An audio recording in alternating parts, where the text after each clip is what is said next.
Hey guys, it's definitely been a minute since I've made a video. God has been working on me and just life has been happening.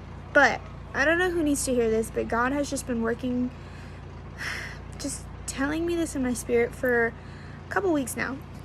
So he has been reminding me of the Israelites. And what I mean by that is the Israelites constantly questioned God, constantly forgot the goodness of God, the greatness of God, constantly rebelled against God. But what I'm starting to realize is a lot of people, including myself, I've done it too, are just like the Israelites. But the one thing I want to say is there are so many people who proclaim Jesus Christ and are on fire for Jesus Christ, but the next minute are falling back into the world or going back to their old ways. Just like the Israelites wanted to go back to Egypt. I mean, come on, 400 years of slavery, and you walk through the Red Sea, you see the power of God and how God set you free, and you want to go back?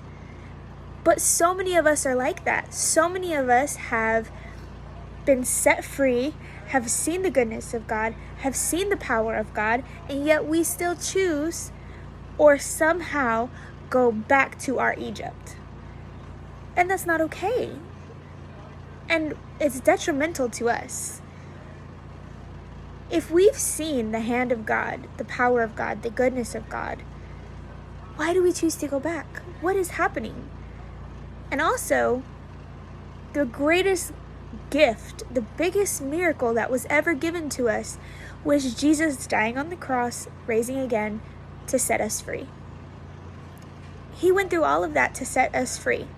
So why would we even attempt or think about going back? Now the Israelites had to spend 40 years in the wilderness for their rebellion. Thank goodness we don't have to do that.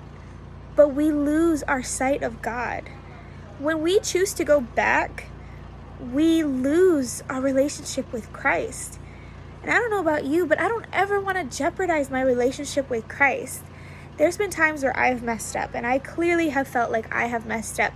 And the feeling that is in my heart when I mess up because I feel far away from Christ is the worst feeling ever. Why do we want to feel that way? If you've been set free, your chains have been broken, you have been delivered from your Egypt, stop going back. Stop going back to the world that wraps you up in chains and keeps you hostage. There's no joy. There's no peace there. There's only joy and peace in Christ.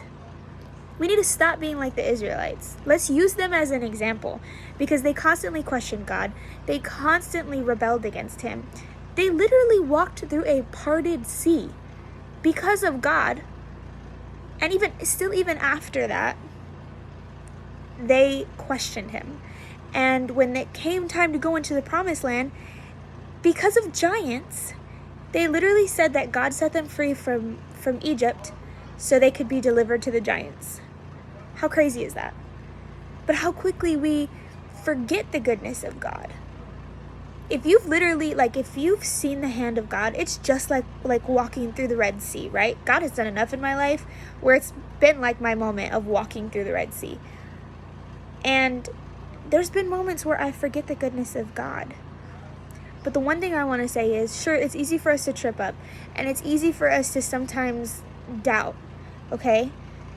But the one thing I don't want you to do is go right back to your Egypt. Go right back into the world where you'll just be in bondage.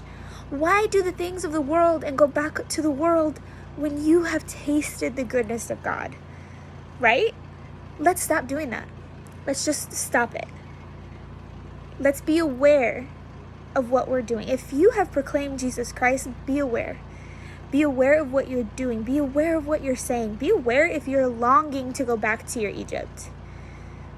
There is nothing for you in that Egypt. You have been set free by Jesus Christ. Revel in that freedom. Don't go back to the Egypt.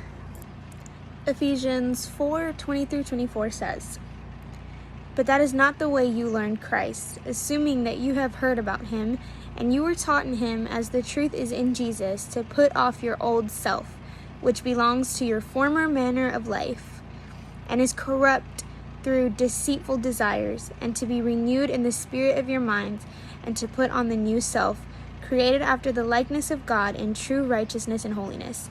So leave your old self behind. Leave that old Egypt behind. Revel in the newness of who you are in Christ, and live a holy and righteous life in the likeness of God. Leave that old self behind, leave Egypt behind, and don't go back.